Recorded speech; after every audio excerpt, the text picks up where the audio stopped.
По завршувањето на локалните избори се обнови дебатата за улогата на техничката влада во Македонија. За Влени и ВМРО од ДПМН времето на техничката влада предвидено со Пржинскиот договор беше потребно само во период на криза, а според нив сега повеќе не е потребна.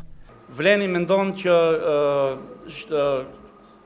koha kur shteti u detyruat të ketë qeveri teknike, pra sipas marrëveshjes Pržinos, ishte koha kur vendi ndodhej në një modus krize, kur një krizë që u shkaktua nga qeveria e Mjalkovit dhe Gruevskit bashkë me BDI-n e Aliametit dhe Musa Xhaferit dhe Blerim Bexhetit.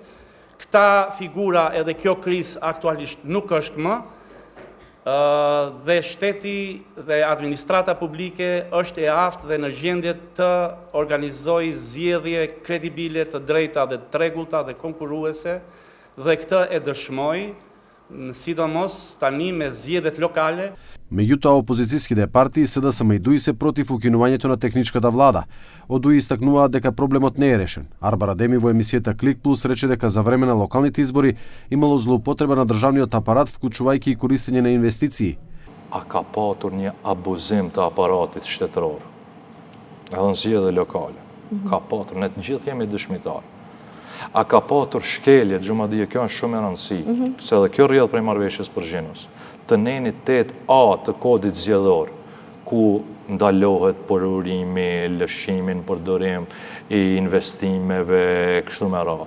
Ju e dini, jo be para raundit të parë, po edhe një ditë para se mbahet raundi i dytë, ju keni lëshim në përdorim të investimeve të caktuara, investime për vota, para për vota.